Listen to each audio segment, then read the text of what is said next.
Yes, so Hairless here. That's better. Today we have Home Free Oh Holy Night. This is from 2014. Oh Holy Night is probably my favourite Christmas song. There's something about it, I just love it. This will be my third Home Free reaction. If you want to see my previous two, please do go check them out. They're in the description below. Oh Holy Night, I recently reacted to David Phelps's version as well, so I'm sure this will be very different being a cappella, so if you want to go check out that version, I'll leave a card for that just up here. This is my second Home Free Christmas reaction. Last one was White Christmas. I really enjoyed that. I thought it was great. And from the comments in White Christmas, wow, firstly to the use of the no moniker, seriously impressive. And also thank you for all the comments letting me know that they do indeed use multi-tracking in some of their studio versions. So now I can go into this knowing that they're not necessarily restricted to 5 parts. So without further ado, I think let's get straight into this one. Holy night, the stars are brightly shining. It is the night of our dear Savior's birth. Long lay the world in sin and error pining, till he appeared and the soul felt his worth. The thrill of hope, the weary world rejoices, for yonder breaks a new and glorious So smooth. morn. Fall on your knees, oh, hear the angel voices, oh, night divine, oh, night when Christ was born, oh, night divine,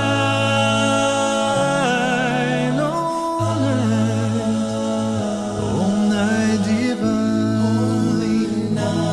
Right, first section I feel like was done there. Looked like they were starting to change. That introduction was lovely. 5-part harmonies, no beat. I've heard in comments on my previous reactions that Adam, the beatboxer, does in fact have a very nice voice. So here, whilst not explicitly hearing it with any kind of solo parts, we're able to hear how well he blends with the rest of the group, which is an integral part. Great to see that. It's my first experience of that. The arrangement so far, it's sticking true to the traditionalness of the song. You'll notice with all my Christmas reactions, I always say the word traditional. It's what makes carols so ubiquitous and loved everywhere. They are traditional. So this sticks to that traditional aspect, but it also doesn't. The arrangement is a little bit crazy, quite complex at parts actually, and I'm excited to see what's to come. So let's just quickly recap over that first bit and let me pick out a few points just to say why I think it is a little bit, crazy. So first chord that stood out for me was at the beginning. Listen to birth. Our dear Savior's birth. Ooh. So this is in A, which is do, but there's a ooh, which is the second note in the scale, which we call the supertonic. In A, you'd expect to have the note A in there, but you wouldn't expect to have the second note because it creates a clash. They're 2 notes right next to each other. It's something that has to be in tune, and it is here perfectly in tune, and that's why it sounds so nice. This opening style, in the first reaction to Home Free I did, which was their sing-off performance of Ring of Fire, and I did a little transcription of the Ring of Fire so you can check out the music to that too. It's very similar. Opening without a beat, nice chord progressions, perfectly in tune, lovely sustained chords, and Tim singing the melody in the bass. Next thing that caught my eye was this chord here. Listen to thrill. The thrill of hope. So it's the bottom note here that's caught my attention, which is do. So here we're in E. This is the chord. Do. And typically you'd expect to have that as the lowest note in the chord, but here it's. So the E chord is this. And it's this middle note here, which you hear at the bottom, which is what we call a first inversion. You're taking the next note from the chord and putting it at the bottom. This restricts the movement that can happen around it. And I don't know, maybe it's to allow for more to happen in the arrangement later on. I guess we'll find out. But it's this idea of starting small and maybe finishing big, not going all guns blazing right at the start, and allowing room to progress throughout and maybe climax at some point. And then following from that, again, listening out to the bass here.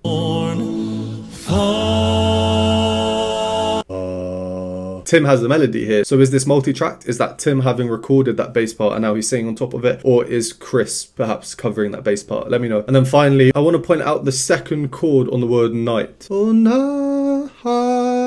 night. Listen to the chord on that part. Says, oh night divine. But there's 4 chords in that whole progression, and they've kept the same first and last chord, but the 2 chords in the middle are different. Cue Sir Hairless from the future to just show you on piano the small difference here. So in the original, it'd be oh night divine. But in Home Free's version here, they've gone oh night divine.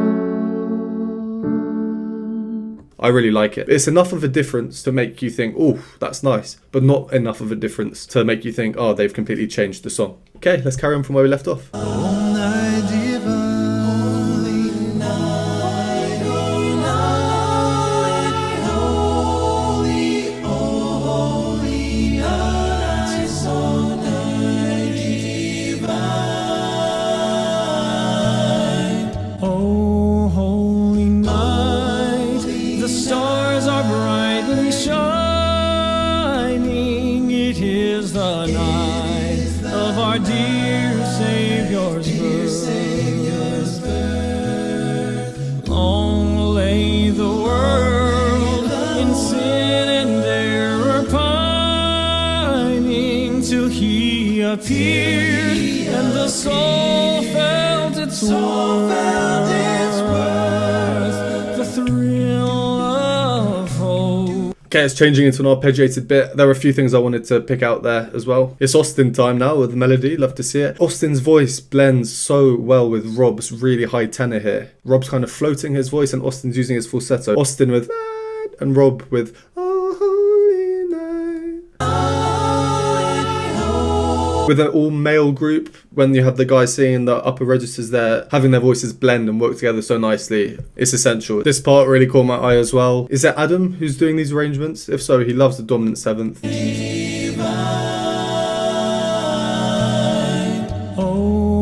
On Divine there, cue Sir Hairless again. I'll just quickly show you on the piano why I think that's interesting. You have the chord B,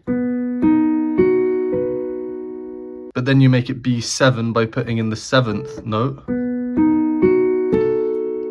Then you have a 4-3 suspension, which means that you hold on the 4th note, so 1, 2, 3, 4, and then drag it down to there. So that sounds like, and then you go into Austin's part down there. And then because of that, now Austin starts in a different key. Oh, holy night. So now we're in E, whereas at the start with Tim starting we were in A, and E is the 5th after A, B, C, D, E. This could just be a stylistic choice, or it could be the fact that this key suits Austin's range better, which probably is the case. If the melody stays with Austin, you know, for the really high climax part, then Austin will be belting that out, which could be quite cool based on what we saw in Ring of Fire. And if this is somewhat similar in terms of arrangement style to Ring of Fire, then that might happen. Cool, let's carry on. It's all felt its worth, the thrill of hope. The weary world rejoices, for yonder breaks a new and glorious morn.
High bit, that last bit there, I mean, it's very high, and most people say it's so high. It's not too high. I think the highest note that I heard there was an E.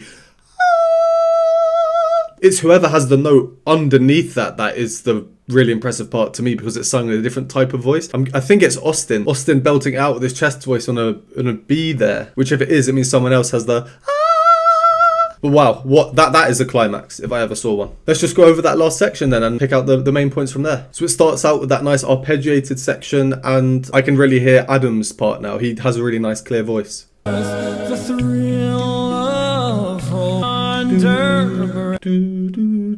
Now this part on Fool, you know, it could be argued that it's a bit cliched that as they sing Fool, they're falling through the parts. I don't think so at all. I think it's a great stylistic choice, ending on Tim's bottom C sharp there.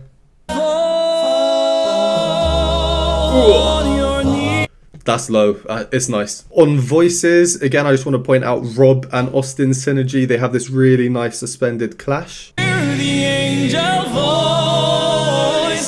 It's nice. Their two voices work so well together. If you're still watching at this point, we are watching that last bit again.